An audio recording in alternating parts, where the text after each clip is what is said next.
using math to make pictures. So what's the problem we want to solve? First of all, this. So if I want to make a drawing, it's very hard to make something nice. I want to be creative. I want to have my own input. I don't want someone else to make something, but I also want something that looks nice. So we're gonna let the computer do the work, and this is gonna be our starting point. So, like on your computer, you first need something that makes you that lets you put a pixel of a certain color at a certain position.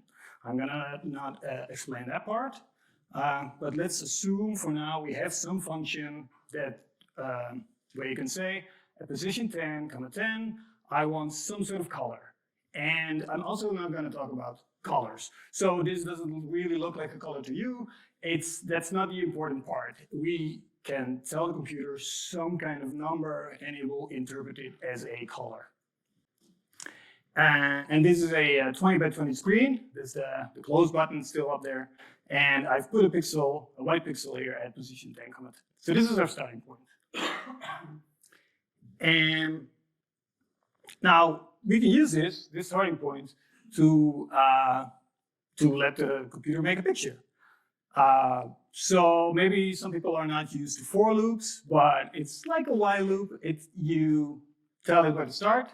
We start at 0, we go to 200, and we loop over it, right? There's also lots of while loops that look like this. And these are 2 loops. We go from pixel 0 to pixel 200, from left to right, and we go from the top to the bottom, and then we say for every position, I and j, we put some random color there. And this code just literally works like this, and even though we don't really know how the numbers work, it's gonna put some random color there. And this is the picture you get. It's not amazing, but at least we've done something. We know how our code works, and we've let the computer do stuff which would be really hard to do by hand, right? This picture would be a crazy amount of work. But we want to make something prettier.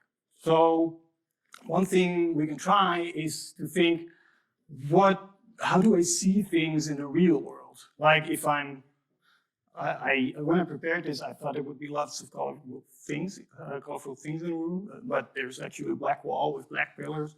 But okay, I look at that point there, and what do I see? So I want to know what's the first thing I hit. It's the black wall. What color is it? Black. All right. If I look at that point, I'm gonna put a black pixel there. And then if I look there, I want to calculate what I see. Which thing do I hit? I hit the bench. What color is it? Red. So if I'm gonna look at that point, I want to put a red pixel there. And this is all a 3D world or 4D but I'm going to simplify things a little bit. So I'm going to use a picture where actually we don't have a 3D world. We're going to have a really flat world. This is me. I'm looking in that direction, and there's an orange square there. And if I look at this direction, I see nothing. I see just pure blackness. There's nothing else in the world except this orange square. I'm going to look from here to there, nothing, and then I'm going to, I hit the orange square. It's orange, orange, orange, orange, and then nothing again. So in this very simple world, this is what my vision looks like. It's not amazing, but it's sort of it gives you an idea of how you can make pictures by putting objects in the world and checking what you see in different directions. But how are we going to do math? We want the computer to do all the calculations and to let the computer tell us which color am I looking at if I look in this direction. And we're going to use vectors for it. For now, because we're going to do everything in 2D, so vectors can be, you can have 3 numbers, 4 numbers, 5 numbers, any amount of numbers. We are going to use 2 numbers. Our vectors are just going to be 2 numbers. That's it. So we have one number that indicates we want to indicate what the arrow points at.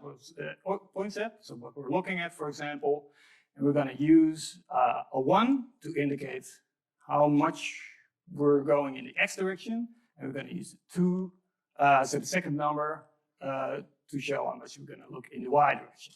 So this is just a representation of this vector. Like it's 1, 2, so 1 to the side, 2 up, that's this vector. It's just two numbers, but in your head you can work with arrows. And how do you do that in code? Well, one thing you could do is have a lot of functions that take in two numbers, right? Just give me one number and another number, and I'm going to work with these two numbers, but it's nicer if you pack them together. And first there's a number, it's a floating point number, so it can be 1.5, 1.6, 3.7, I don't know what. So it's not an integer. And another floating point number, and that's it. That's our whole vector, just two numbers. And then if you have some function that takes in a vector and you want to set those numbers, you're going to do v.x is 1, v.y is 2. All right, that's it. Now we've made a vector. This function doesn't make any sense otherwise because it doesn't return anything, but this is the way you initialize a vector. It's just two numbers called .x and .y. Now, we can do things with these vectors. So we're going to scale them. That's the first simple thing we're going to do. And that means multiplying a vector with a number. So first there's a number, for example, 1.5.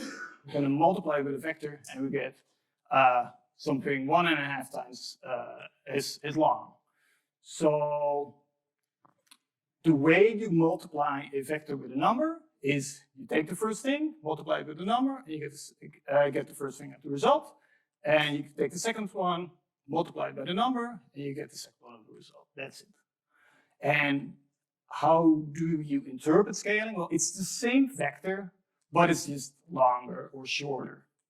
Right? That is a scaling. This is a scaling of a vector by 1.5, so it became 1.5 times as long. And what we're going to let the computer do is multiply both numbers by the same number. And this is what it looks like in code. You know, you get this vector, it's called v, and we have a scaling. Is that we just do the x component times the scale and the y component times the scale. That's the scaling of a vector. That's all. You don't need to do anything fancy to make this work. And one thing to notice is we can also scale with a negative number, which is kind of different because then it flips around, right? This is scaling with -1.5. We have the same vector, but it flips around backwards. That's it. One thing, very important thing, which I'll also use later, is that if you scale something, it stays on the same line. So I have some vector here, maybe it's the red one, and then if I do 1.5 times it, it's this one. I can do 0, and then it ends up here. -1, it ends up here. -1.5, it ends up here. Doesn't matter what we multiply with, they're all on the same line, right? And so this is a way to represent a line, right? You take some vector in some direction. That's only like 1 point or something. But if you want to have the whole line, you're going to say, I multiply it by some number t, and t can be anything. And if t can be anything, that means all the points on the whole line.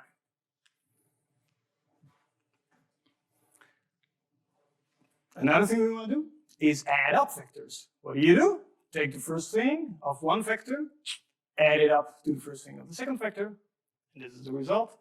And then take the second component of the first vector, take the second component of the second vector, that's the result. So you just add two together to get the result. And this is also very important to visualize in your head. If you're going to use vectors to create pictures and stuff, you want to know what happens or when you would use adding vectors to be at some starting point and then move from there. So what happens is our 2, 0 vector is this one right here, and our 0, 1 vector is this one right here. But we can move this one, like just give it a different starting point, but it's still the same vector. And then we do this is the first vector. We put the second vector just at the end of it. So first move from here, that's 2, 0. Then we add the other one, 0, 1. We end up here. And this is the actual resulting vector we get. So this is a vector that goes 2 to the side, 1 up. And this works for any two vectors. If you have two vectors, you add them together. In this picture, the result is just go with the first vector somewhere, and then the second vector somewhere else. That's the result. You go from the starting point to the end of that process. So adding vectors in code is just adding the x components and then adding the y components. That's it. Now we're able to add vectors. We don't even have to think about the code anymore. We just call this function, say add, it adds the vectors. Subtracting is similar. You just subtract the numbers. So you subtract the components to get a result.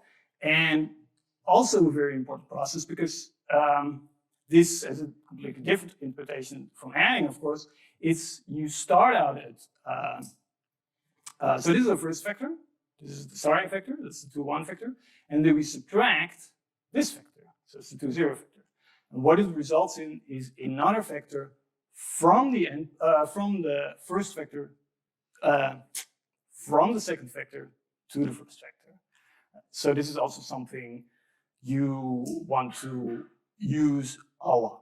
Like if I have a vector to a center of a thing and have a vector to the side of the thing, but I want to have a vector from the center to the side, I can subtract them and I get that new vector. All right, this one is a bit weird. We are used to add things and subtract things when we're using the numbers, but there's also something called an inner product. And the definition is not so crazy. It's instead of what we did before, we use add and subtract, we're going to multiply stuff, like a 2 times 3, and then we add the 1 times 4. The most important thing about this for the calculations is to remember that this results in a number. This does not result in a vector. So this somehow, if you do an inner product, it's just a definition right now. I'm going to tell you what it's used for later. You multiply the numbers, and then you add the results, like 2 times 3 plus 1 times 4. Okay, so we can take two vectors, make a number out of it, but what can we use it for? And one thing we can do is, for example, to know the length of a vector. First, we have just two numbers, and it's not clear how you can do the calculation to know how long this is. And now, you can see if we have a vector called C, it's this one, and it has two components, like A in the x direction, B in the y direction. So it looks like this. And then we take the inner product of the vector with itself. So it's just a square, like it's a C squared, and that's this. Then we get A squared plus B squared. Well, we know from the Pythagorean theorem that A squared plus B squared, C squared is how you get a length. So usually you would take the square root of C squared, and you get C. That's the length. In this presentation, we usually don't really care about the length, but we're just going to use the length squared. It's just nicer to work with because I was also going to have to do square roots. Square roots are annoying. So this is actually a way to get a length squared. Just a square vector, you get some number out of it, not a new vector, and it tells you the square of the length. Another thing you can do with inner products, so this is just an example of the uses of inner products, is I can take a vector in the x direction, do this inner product with this thing, with the 2, 1 vector we have here, and it tells me the length in the x direction. So I do the inner product of this vector with the 1 in the x direction, and this is the result. The length of this vector is what I get as a result. And I can also do that for the y direction. So you can also split it up in components. It's very important to know that you can always split one vector up in multiple components. So with this, what we did with addition before, it was like saying if we have one vector and then we add another vector, we get the blue one, right? We get another vector. But you can also do the reverse part. You can say, I have this vector, and it's a weird vector. It's 2 and a 1. It's annoying. I want clear, clean vectors. I can split it up in two. I can split it up in a single vector which points in the x direction and a single vector which points in the y direction. Now, also, this calculation seems kind of silly because we already had a 2 and a 1, and now I'm doing a huge calculation just to take out 2 and 1. Right? It's not really useful, but the nice thing about this procedure is that this also works if you rotate your world. Like if I have a different world, not one where I care about the x direction and the y direction, but sometimes some problems are just nicer when you rotate the world. Like if I have an object like this, and it's much nicer to work with if it's straight up. I can just look at the world like this, that's fine, right? Who cares? And I'm just gonna look at it like this. And then my cylinder is straight up. So that's very nice. You can use, work with it very easily. But then I want to know, like, some component, how much is it in this direction and how much is it in this direction, right? So when I look straight, this is my x direction, this is my y direction. And I can easily take those components. But if I look like this and I want to split things up to the right direction and to the up direction, but then crooked, then I can use an inproduct to split things up. And this is just the code. You multiply things, you add them up. That is all. I was worried that this was going to be the first part is going to be too long and not interesting enough, but I needed to do it anyway because people don't know about all the vector stuff, but it's just needed. And then people told me, you need to put means in there, and I know nothing about it.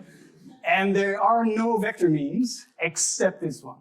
I just checked if it wasn't really offensive or something and just put it in there.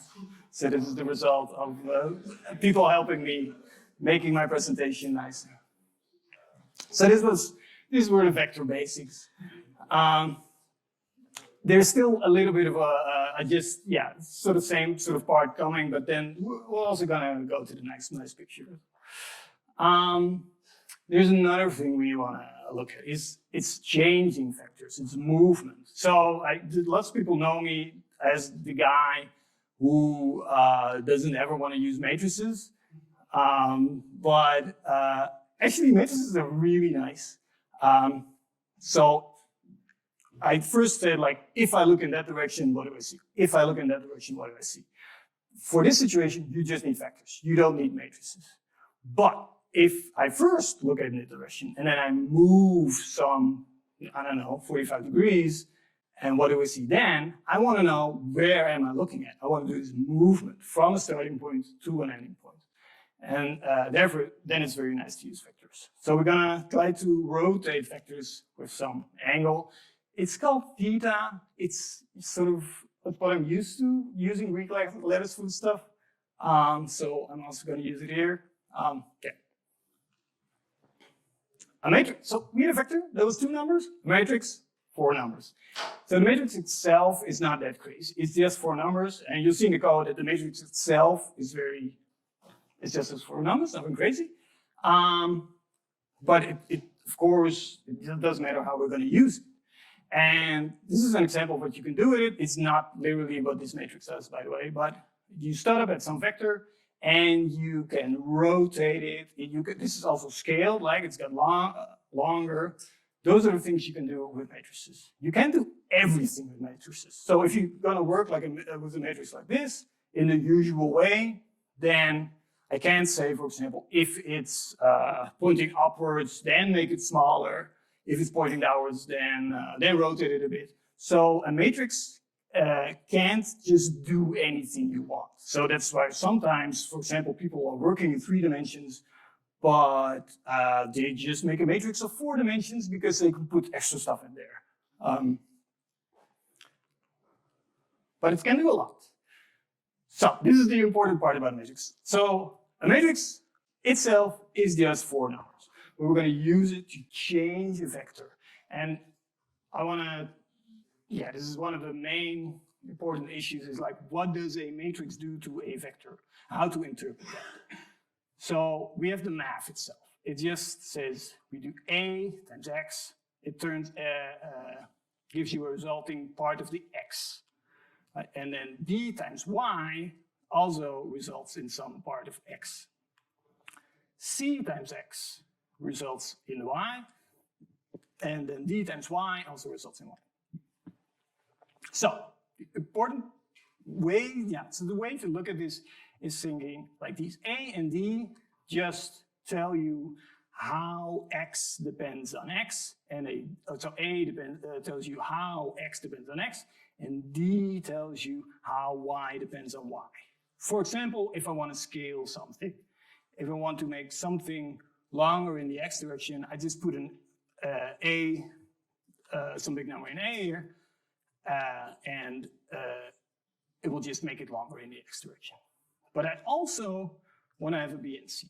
Why? Well, because, for example, if I have some vector that's pointing upwards and it has length 5, for example, and if I rotate it, the y direction is now also going to be 5, right? First it was doing it the reverse way. So y is 5, going to rotate it, now we have an x of 5, right? First it was only pointing upwards, that was y, it's 5. Then we're going to do this rotation, all right, we have an x that's purely 5 and that's it. So the amount we get in the x direction depends on what the y component we had, right? So the x depends on the y, if you do a rotation. So for example, for rotations, we need these ones, where the b tells you how x depends on y, and the c tells you how y depends on x. So the matrix, just 4 numbers, that's it.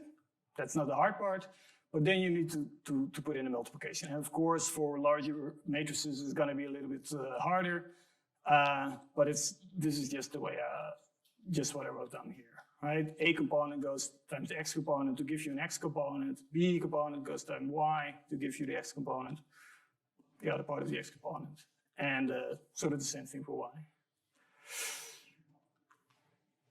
All right, now it's up to some examples. This is the most boring matrix ever. Maybe you're in some situation where you really want to multiply with a matrix, but you don't want to change your vector. You're already very happy with your vector. And for numbers, it's very easy. You just multiply it by 1. But for a matrix, you need something that does the same thing as 1. And so that's the identity matrix. So you want, so this 1 goes times 2, and it ends up as a 2, because this 0 goes times 3, but it doesn't matter. And then here we have 0 times 2, doesn't matter. 1 times 3, all right, it gives you a 3. So this is the identity matrix. It just does nothing. Apparently, actually, in practice, it's pretty useful. You still use it, but yeah. All right, now we get to a rotation matrix. So if I fill in a 0 here, fill in a 0 there, here I do a -1, here a -1, and a 1. You'll see that this -1 times this 2 will give me a -2, and this 1 times this 1 will give me a 1 there. So we start off with this vector, right? It's a 1, 2 vector. So 1 in the x direction, 2 in the y direction. We have this vector, and then we did this multiplication, just like the function we've already filled in. Now we fill in the matrix to our computer. So this is the matrix. We multiply it by any vector we have. It gets rotated by 90 degrees. So this can be a very useful matrix. So once you've have this matrix, you can take any vector and rotate it. But it's sort of not enough. So you want to have general rotations. You want to also be able to not rotate by 90 degrees, but also 30 degrees or 10 degrees or whatever. And we really do have to have some cosines and sine in there to get that to work. So it's sort of just a definition. If we start in the x direction, we have something that's length 1 in the x direction. And we rotate this thing counterclockwise. So we start from here and we rotate it by theta. What kind of thing do we get then? How much of it is the x component, and how much of it is now in the y component? And sort of the function that tells you the answer to this is a cosine theta to know how much of it is now in the x direction, and a sine theta to tell you how much is now in the y direction. So for 90 degrees, your cosine becomes 0. That means you've rotated it all the way up from here to here. Your cosines become 0, and your sine becomes 1. And you can rotate it all the way around. So we can do that as a matrix. So we had this x component thing, right? And it's just a 1, 0. That's a vector in the x direction. And I'm telling you now, right, the result I want in the x direction, that's the cosine theta. So I do cosine theta times the 1, I get cosine theta in the x direction. All right, but this result I want in the y direction is the sine theta. So I put it here, because this one gets multiplied by 1, and then ends up as sine theta there. So this matrix does exactly what we want in the case of a vector in purely the x direction, which is a very unusual situation. But now we're going to also check what it does for a vector in the y direction, right? This is a vector in the y direction, starts out here, and we rotate it by theta, and the result I get in the y direction is still a cosine theta, and the amount I get in this direction is a sine theta, but we're rotating counterclockwise, started up from here, moved it all the way here, and we're now in minus x direction. So it gives you a minus sine theta. And that's what this matrix does, right? Minus sine is theta, the minus sine of theta goes times 1, it ends up as a minus sine theta here, and the cosine theta goes here, ends up as a cosine theta there. And that gives you the general rotation matrix. So now we checked how we could rotate a vector in the x direction. We checked how we could rotate a vector in the y direction. Now, if you want to rotate a general vector, it's just some vector in the x direction plus some vector in the y direction. So we can just add them both together and we get a general rotation matrix. So this is not like something you need to remember now. If you ever want to rotate something with theta, with some angle, you can just look it up, what is a rotation matrix. But it's not some magic thing that somebody tried out or something. It is something that you can derive once you know how a cosine and a sine work. This is one of the most horrible slides of all. Yeah, but I'm still gonna do it. It's just necessary. So there are some projects where you want to know, did I hit this thing? And for some cases, they will tell you on the internet. And for some cases, you're working with a cylinder and then you look it up on the internet and the answer doesn't really make sense. So it's just off, it's just wrong. And you need to know how to do this stuff yourself. And it's gonna be hard. I think it's one of the hardest parts. I also had to practice a little bit. And also, some steps here are going to be like, why are you doing this right now? It doesn't really make sense why you want to do this. So the way you learn this kind of stuff is just you do it over and over again, and it's just the usual thing to do in this kind of situation. Right? You get something with squares, then if you get something with squares, you split it out in a certain way, and then you know you can take the next step. We're going to be on the next slide. But I'm going to first, I should also tell you the actual problem and why we're doing all this horrible math. All right, so this is sort of the situation we started with. We don't have a square anymore. It's now a circle. I don't know why. This is the origin, and the only thing we know about the circle is that it has a radius r. So for any point on the circle, we know that the length of the distance from the origin is 1, which means the distance squared is also 1. Like I told you, we're going to use not distances, but distance squared, because distances are annoying. We need to square roots.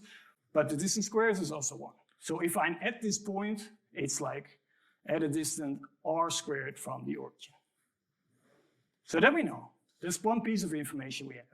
Like this point we're going to look at, it's going to be at r squared from the origin. And yeah, maybe I should have started at a different point, namely, I am standing here. This is me. This is S, the starting point. And I've used a vector S here, right? And I'm looking in the direction D. And the question is, do I hit this circle, right? Or do I hit the sphere? Do I hit the orange? And if so, it's going to be at a point here, right? And I'm using this formula I had for scaling, like, this is my direction I look at, but if I hit it here, or here, or here, or here, or here, somewhere, or here, or here, or here, somewhere along this line, it's all fine. and it's going to be some number times the direction I'm looking at. That's going to be the point I hit it, right? We add vectors that we learned. So I start from here, and then I add some number, we don't know yet, we're gonna check it out. Some number times the direction I'm looking at, and it hits a point here. Maybe, we don't know. But we could hit a point here. And so that's S plus T times T.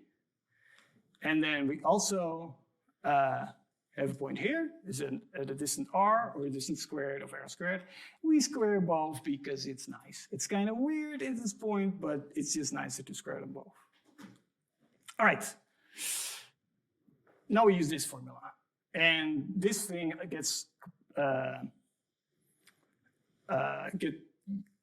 turns into this. So what happens? We have an R squared. If something equals R squared, then means something minus R squared equals 0. So that's what happens to the R squared. What happens here? Like A plus B squared is A squared plus B squared plus 2AB. So what we get here is the S squared. It ends up there. T times, now we have T times D squared. It ends up here. T times D squared is the same as T squared times D squared. And then we have 2AB, so 2 times S times T times D, which is this thing.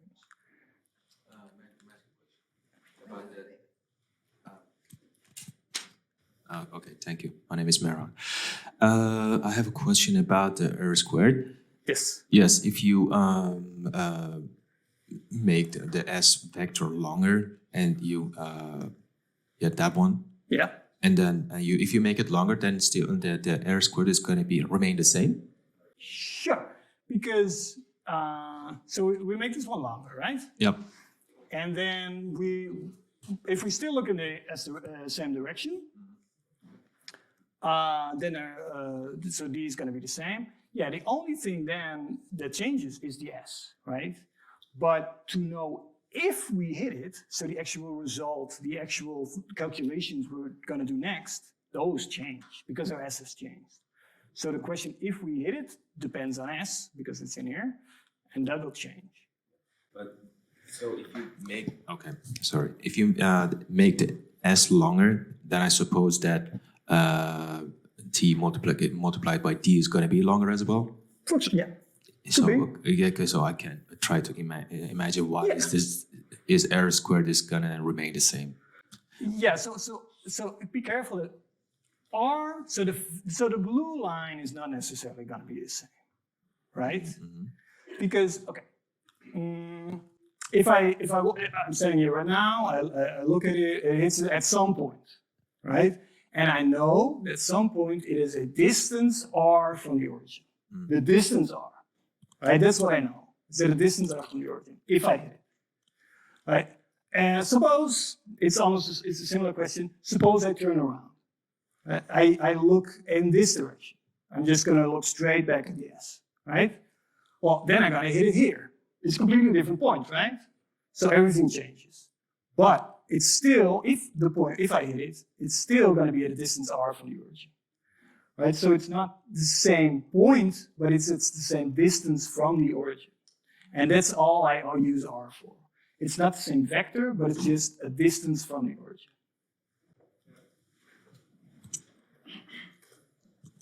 Hi, I have a question for the first line. I know you first have to calculate what's between the... Shall I just go over it instead of acting like it's a fact? Is that nice? No, it's not necessarily the formula, it's the... How do I say this in English? Sequence. Sorry. Yeah, because what I learned long time ago, when I was little, is that you first calculate what's between the brackets, but then at the end, it's times. What's the sequence? How do you calculate this? Yeah. So that's I think it's nice to know what's going on. you're right. Usually you would say, I first do a plus b, and then I square it, right? The problem here is I have no clue what a is. I have no clue what b is. So if I add them up, what do I get? A plus b. I don't know. I'm still at a plus b, so I can't do anything with it, right? So, all right, this is a plus b. How do you square it? So I get an a plus b times an a plus b. And an a plus b times an a plus b is, it would be nice to have a whiteboard here, but it's, you just have them here, right? I've got 4 numbers, a times b, a times b. All right, I need to multiply these two with these two. I'm gonna multiply my a with my a. That's one step I have to do, because they're gonna be multiplied, right? A is gonna be multiplied with a. So that gives you a squared. Yes, I understand that. But, okay, I'm going to say it in Dutch. Maybe if somebody can translate it to English. Je hebt een volgorde van links naar rechts en die begrijp ik. Je rekent eerst uit wat tussen de haakjes zit, daarna keer. Maar wat doe je als het keer is? Reken je dan gewoon eerst A keer B? Right. Yes. Die laatste van de volgorde, die begrijp ik niet. All right. Okay. Now I get it. I think So it's literally about this one. It doesn't matter that this all can be formed. It's just literally this part, right? What happens if I have 2 times a times b? What does that mean? Because I could do 2 times a, and then multiply by b, right? And I can also do a times b and then multiply by 2, or do 2 times that thing, right? The nice thing about numbers is that it doesn't matter. It's a very good question because you're thinking about, does that even make sense? For numbers, it doesn't matter. So even if I do 2 times a and then multiply that by b, or I do first a times b and then multiply by 2, doesn't matter. Another thing that even doesn't matter is the order. So for numbers, the order even doesn't matter. That's definitely not the case for matrices, for example. So it's nice that we actually have a presentation where there's also something where this doesn't work. Like I can't just flip matrices around and expect it to work, but for number that works. So I can also do b times 2 times a. Okay, so that works for numbers. But I've also done the same trick here with vectors, I think, or maybe, no, it's not really. Yeah, I did it with vectors too, right? We got a t times d times t times d. Right? And then just said, that's the same thing as t times t times d times d. That is not in general obvious, but for numbers and vectors, that works. So I haven't told you all the rules, so that's why this is all very confusing, but that's also a rule. I can just do that. I can just say t times d and then square it, so t times d times d times d is the same thing as t times d times d times d. So for vectors, inner products, I can just mix things around and it's very nice. It all works out, no problem. All right, why do we do all this? What was it for? It's for another thing you don't have to remember, but you need to know how to use. All right? If you ever in this situation where you want to solve some sort of problem with a circle or a cylinder or anything, you need to figure out something that looks like this, and then you want to have this formula. It's called the quadratic formula. It's something that tells you how to solve it. And the nice thing is, once you reach this point, you don't have to do any work anymore. You can just fill in stuff, and the computer will take care of it. So we want to know what t was, like how if I go further away, my t gets larger. But we also want to know whether we hit it. So we've transformed our function into something that looks like this. And it was a t squared times something, a t times something, and some other stuff. And this is the solution to it. So this is a solution to like what is t. And there's a plus and minus here, and it actually means there's 2 solutions. Well, we have minus b plus this whole thing over to a, and we have minus b minus this thing over to a. You don't have to remember it, but you want to know how to apply it. And also one thing you need to always take care of is this is a square root. Square roots are annoying. Why? Because you can't take the square root of a negative number. So that's actually, we're going to use that to our advantage. If this thing is negative, right, then we don't hit it. And here's the formula action. If this thing is positive, then we hit the thing. So we now actually have a function that tells us where do we hit something. We look at something, do I hit the wall, do I hit the cylinder, do I hit something? We now have a function that tells us how to calculate it. And it's just filling in stuff. So we have this function. This is the thing that comes after t squared. It's our a. This is the thing that comes after t. That's our b. And then we have the things that where no t is there, and it's just it's the s squared minus r squared. We can fill that all in. We can just make a program that fills in all this stuff. It looks horrible right now, but actually, the thing that I did here is like we loop over directions to look at. First, we're going to look at one direction that we started at a -2, and then we're going to slowly loop, and look at another direction. And this was the starting point. I said S was like a little bit left of the origin, so we put in a -3 there. We have the direction we're looking at. So I'm going to look a bit to the right, and then a bit up or a bit down. And I'm just going to fill in all the stuff, right? The reason, of course, it's not nice to look at this code stuff, but the reason I want to still show it to know, like, this is all the work you sort of need to do. It is difficult, it is annoying, but once you're there, you can just fill in stuff and it will give you the answer, right? So R is the radius of a circle, I just put it to 1. We said A was our in product of D with itself, it was D squared. I can just say, well, give me the in product of D squared. Like we already handled the in product for code. For the quadratic formula, for the float T, there was a, why did you put minus instead of? I'm gonna tell you that. Definitely, yes. We just fill in stuff. Like in we had a 2 times S times D. I'm just gonna do 2 times S times D. And then for C, it was S squared minus R squared. I'm just gonna fill in S squared minus R squared. So this is not the hard part. You do this on paper, all this stuff, and all right, now we got our formula. We're gonna check if this thing is positive. Why are you checking for is this positive and I'm not sorry. negative? Yeah, so you're right. You're absolutely right.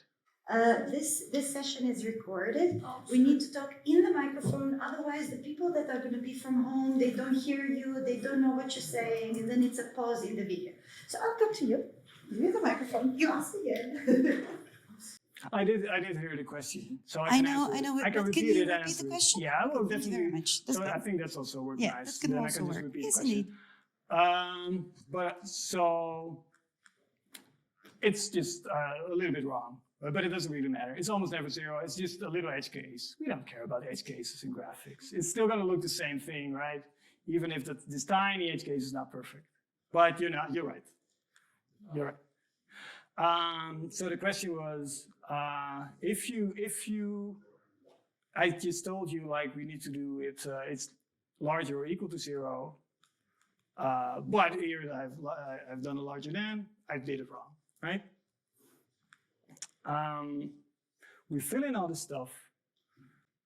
Check if we hit it. We check where it hit it, and then at the point we hit it, we make a picture. We put a pixel there. And this gives us a result. So it can actually show that we did the calculations right? I have a pixel here where I hit it, I hit it, I hit it. These are all points where I was looking to the side and I hit something. And this tells me that at least I've done the ABC formula right. It's very easy to get wrong, but this tells me I've done the calculations correctly, and then I can get on with my work, right? So now we're gonna. It's kind of evil to say, all right, and then you do some other stuff and then it works out. But that's actually how it sort of works.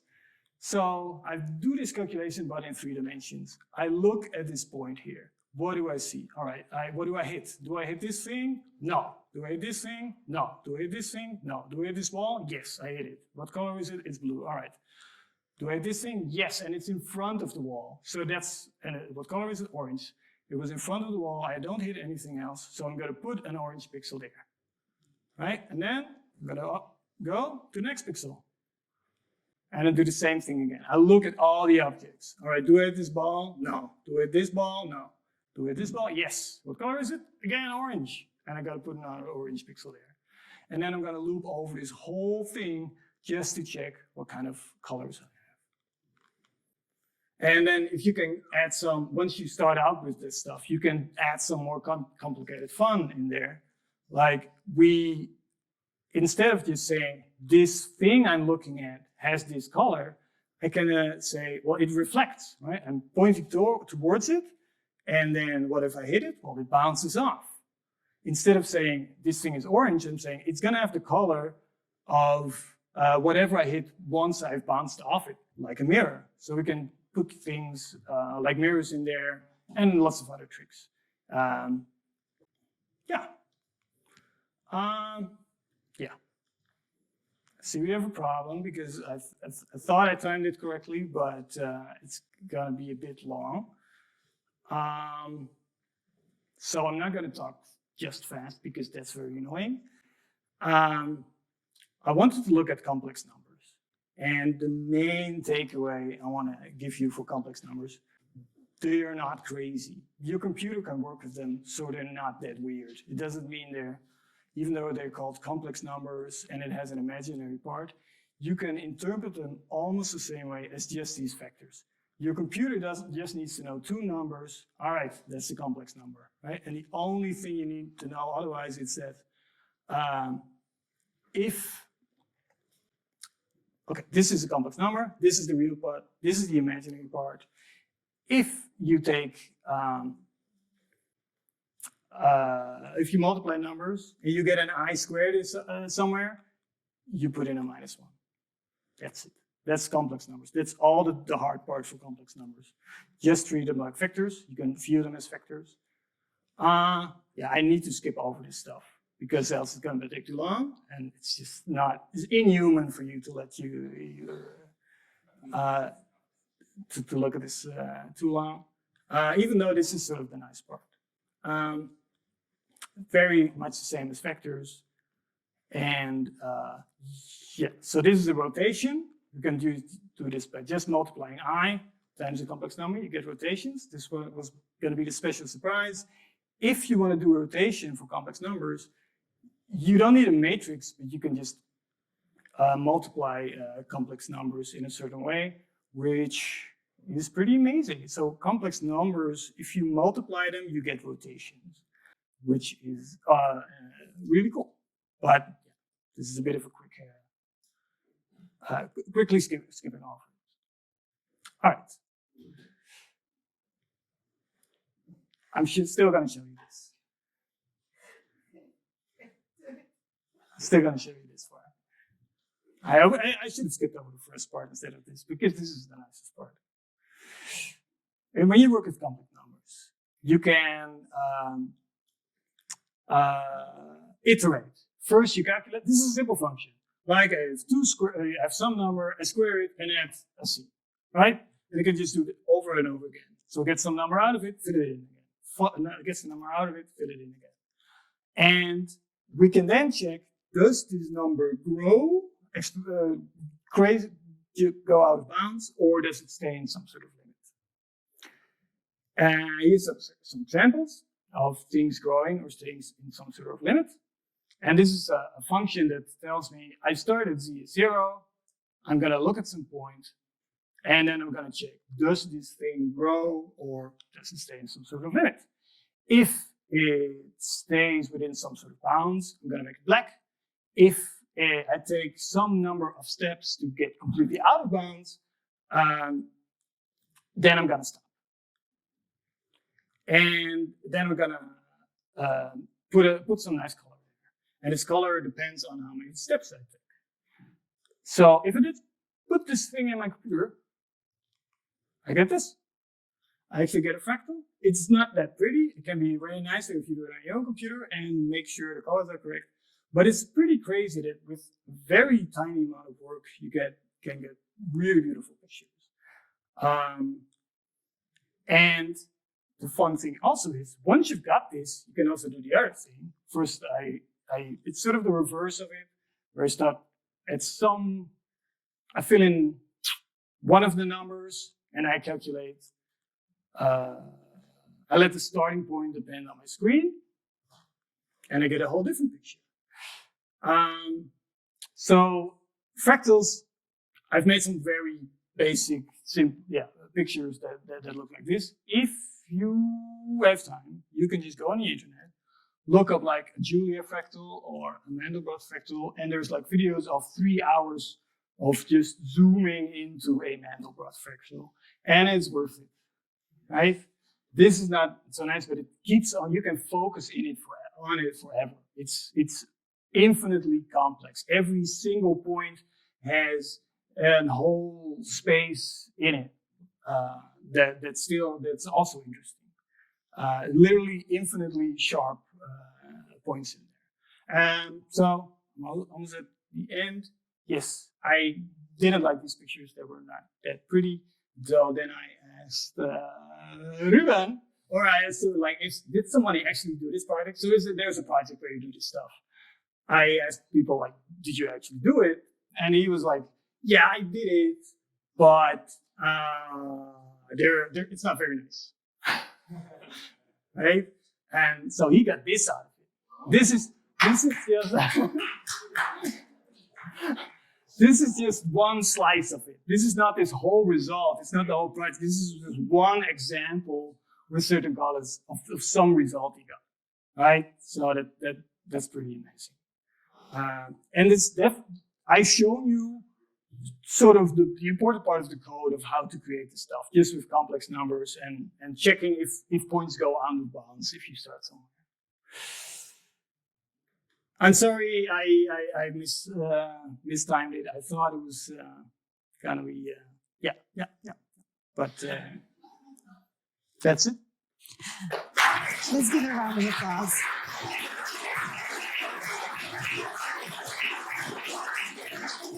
I think we should still take a couple of Q&As, because at one point I was already lost there, and I bet they have some clarifying questions. So let's take another, 10-15 minutes, if it's okay with you. Everybody agrees?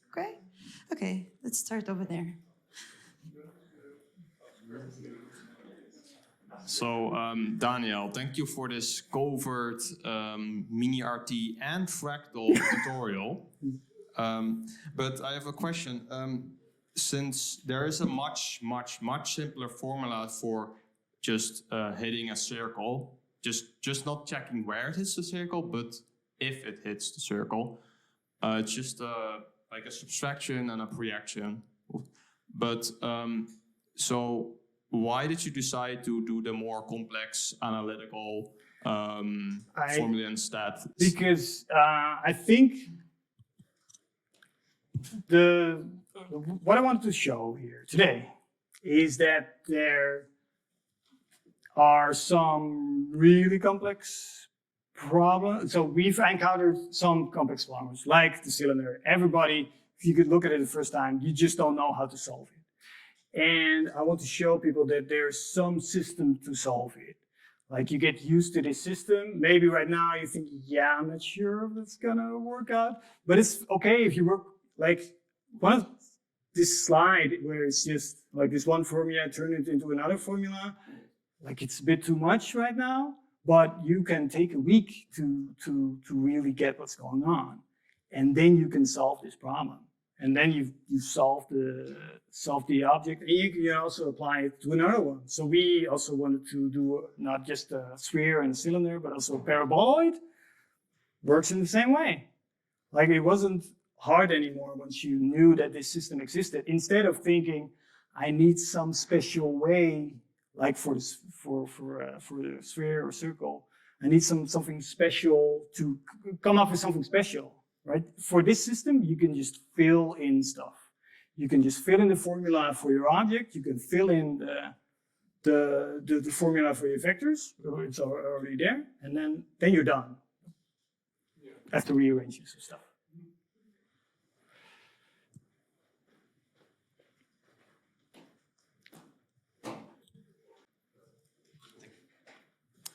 How can I squared ever be -1?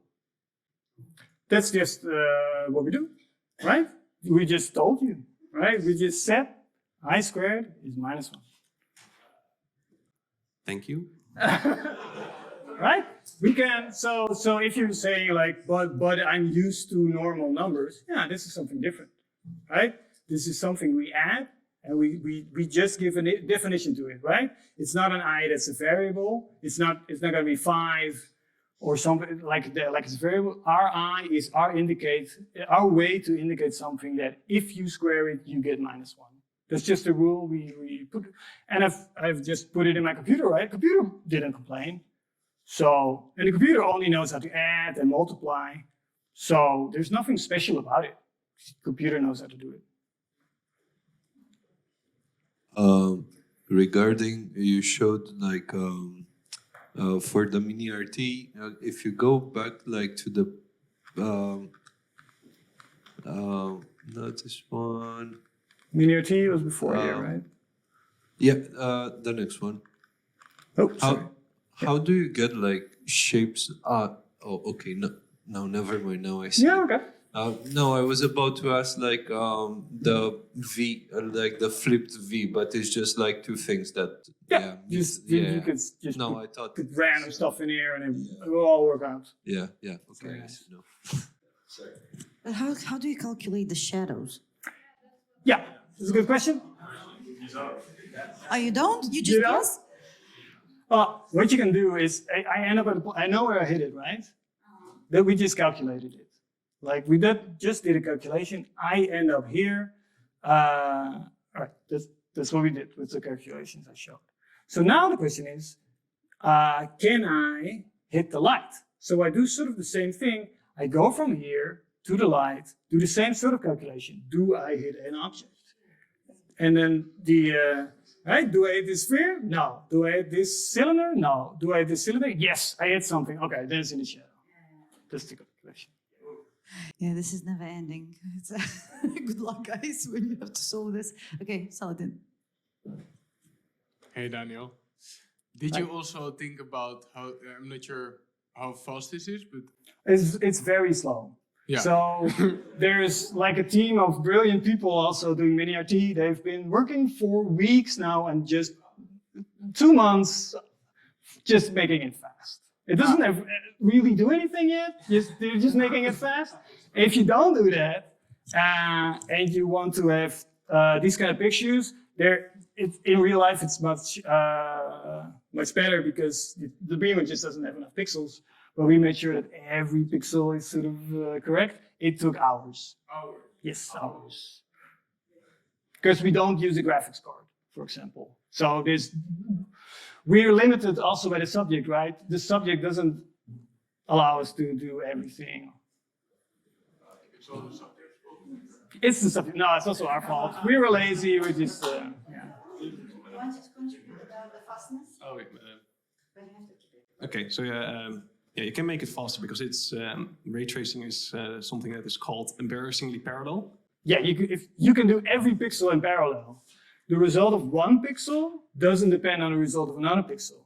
So I can just, if I have 100 computers, I could just let that computer calculate one pixel, and then the other computer calculate the other pixel, and I can then put it all together. And that's sort of what a graphics card does. It does everything in parallel. That's what a graphics card is very good at. Did you guys do it on the computer? No, we're doing it on the GPU. Oh, shit. And it's really fast. And it's really fast. It's amazingly fast. Yeah.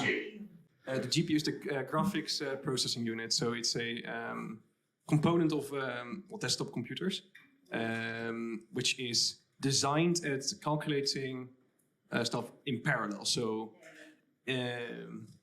for example, a normal CPU can really only do stuff in parallel, like for 12 things for a modern CPU. But for a GPU, you can do like 800, 12,000 things perhaps at the same time.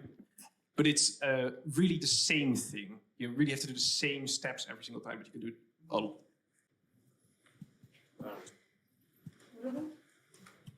It's an important question, this one.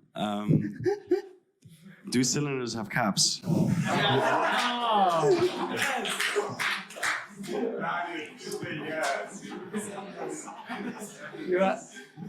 don't know. This one has a cap, right? Yeah, that was caps. Yeah, this one's a cap.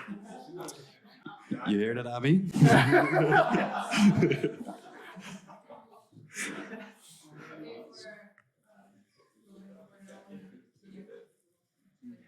Oh, yeah, sorry. This, of course, for me and pretty people. The subject states that you need to support certain objects, for example, spheres, cylinders, and planes, which is just like a big flat piece. And the discussion we have with some of the students are, do cylinders have caps? Or is it the same as a straw, that it is sort of a hole? And everyone is correct except Abi. Just kidding, just kidding. His minority looks amazing so far. He just doesn't have caps. But still, Abi did a great job. Abi doesn't have caps. He did. Okay, guys, to take this out of the masterclass. Last question. Do we have a last question? Yeah, give me a second. I need to bring this here. I just wanted to quickly let the PCners know, don't let yourself be discouraged by all this math. You won't be working with this for the first few months, so don't worry. If you think, holy shit, what is this? That's important. You manage. You manage. You can take the time, right? So you don't have to do it in a few minutes, but you can just take weeks. It's fine. You're gonna do it. It's fine. So I want to thank you for such a nice presentation, and also this is kind of personal question. And how do you feel? What's the most valuable thing, or like couple of things you gained from become the PhD in physics? In general, in my life, yeah, like what do you want to highlight? Like kind of what you feel is really makes difference in your life with this. Well, one say like it's not a very positive note that, but I don't want to do physics in practice, right? I do like stuff, I like maths and stuff, but I don't actually wanted to do that job. I really didn't like it. But I've seen lasers that I built those were like the most beautiful thing I have ever seen. You will nothing compares to it. In which way? I can't explain. It's just you look at it and you think this is just insane. No, yeah, it's sort of like magic. Like you don't expect this thing to exist in this universe. You know, you've never seen anything like it, and you look at it and you see that it exists right there. I would suggest wave effects, for example. Daniel, I think you should just show him a couple of videos so that he can. It doesn't work on video. It doesn't work on video. No, okay. You need to see it in real life. You need to see it. I have invited a lot of people when I worked there. Everybody needed to come to my lab just to see the stuff. But last question, guys, so that we wrap it off, and you have stuff to do as well. So.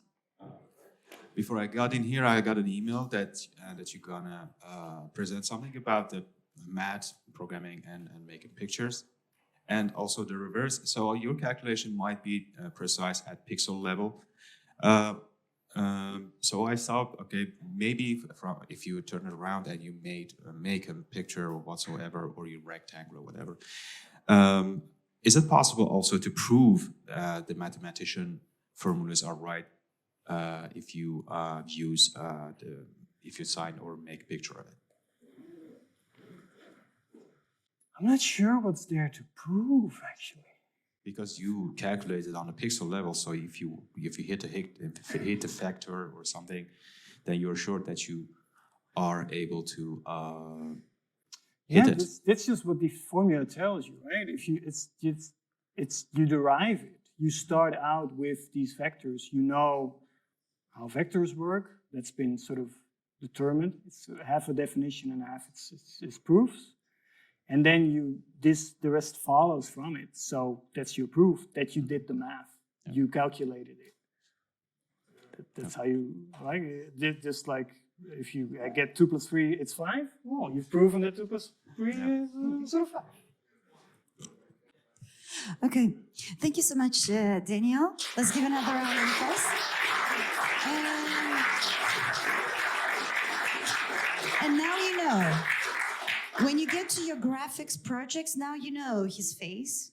He's one of your peers. Please you can ask me always questions. approach him for questions and for help and so on. Oh. That's why we also organize these peer-to-peer masterclasses, so that you know each other, who has the knowledge in a specific topic. Okay, enjoy the rest of the day and see you at the next masterclass.